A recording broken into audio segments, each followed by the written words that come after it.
Olá, sou Cristiane Aparecida Batista de Melo, sou graduanda de licenciatura em Letras, Português e Inglês, estou cursando o 5º semestre na modalidade EAD pela Unopar e estou no nível 2 do projeto de Iniciação Científica e Tecnológica à Distância, o PICT-EAD. Neste curso, vamos falar a respeito do preconceito linguístico. Sabemos que o Brasil possui uma língua oficial, a língua portuguesa. No entanto, não pode ser considerado monolinguístico em virtude de sua dimensão, mistura racial e diversidade linguística. Os parâmetros curriculares nacionais afirmam que a linguagem é um sistema de signos históricos e sociais, que possibilita às pessoas denotar o mundo e a realidade.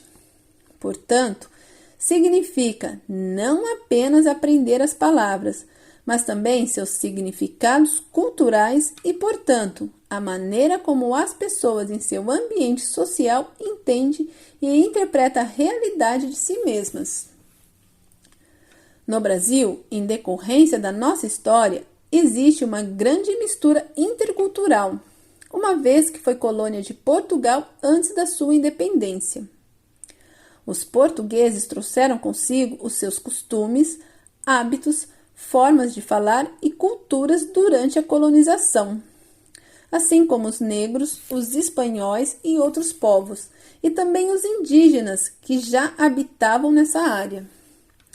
Esse conflito de culturas gerou a diversidade linguística do povo brasileiro. Mas afinal, o que é o preconceito linguístico?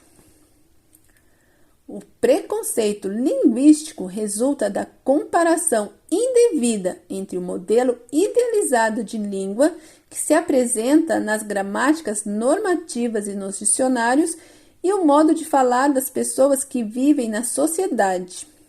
O preconceito linguístico se baseia na crença de que só existe um português que faz jus ao seu nome, e será uma língua ensinada nas escolas, explicada na gramática e catalogada em um dicionário.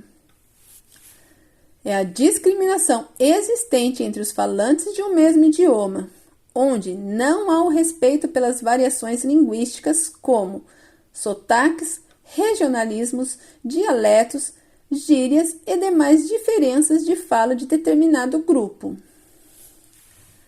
No entanto, para falar de preconceito linguístico, é necessário adentrar no contexto da sociolinguística, que é a ciência que estuda os padrões de comportamento linguístico dentro de uma sociedade.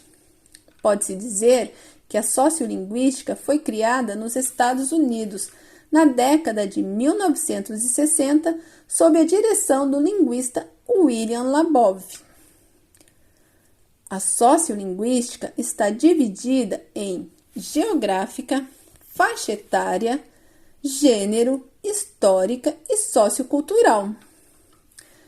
Geográfica está relacionada ao local onde vivem os falantes e suas peculiaridades, ou seja, uma pessoa que nasceu e vive no Rio Grande do Sul não vai falar como uma pessoa que nasceu e vive na Bahia. Assim como diferencia de uma pessoa que nasceu e vive em Minas Gerais ou no Amapá. Também podemos notar esse tipo de variação nos alimentos, como a mandioca, que é chamada de macaxeira no Maranhão, o aipim em Pernambuco, mandioca em Minas Gerais e em São Paulo, e aipim no Rio de Janeiro.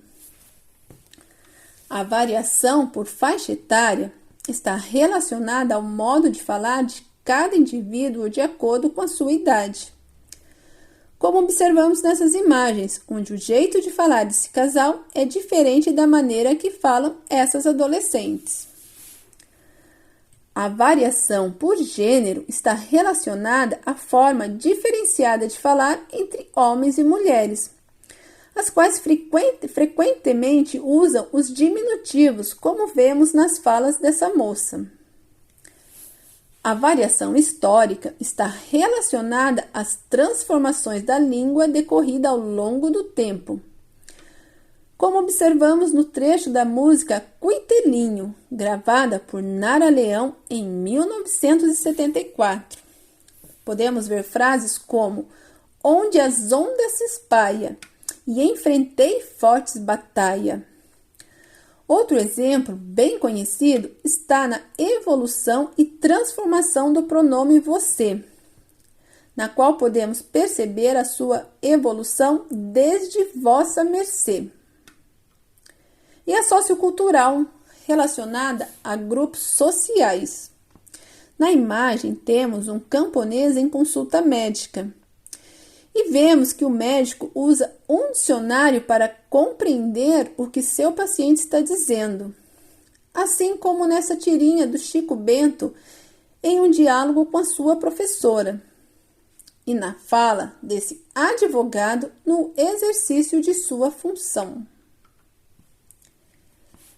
Em determinados ambientes, como entrevistas de emprego, trabalhos acadêmicos, é necessário o uso da norma padrão e até mesmo culta, evitando assim as normas coloquiais, o que justifica o seu ensino dentro das escolas. Todavia, as variações linguísticas devem ser consideradas e respeitadas. Você sabe qual a diferença entre as normas culta, padrão e coloquial? A norma culta é a norma utilizada por falantes instruídos. A norma padrão é usada pelos gramáticos tradicionalistas, os quais a têm como modelo de linguagem. É a norma ensinada nas escolas. A norma coloquial é a norma utilizada com mais frequência e não se prende tanto à gramática. É a norma utilizada em rodas de conversa entre amigos e em um estádio de futebol.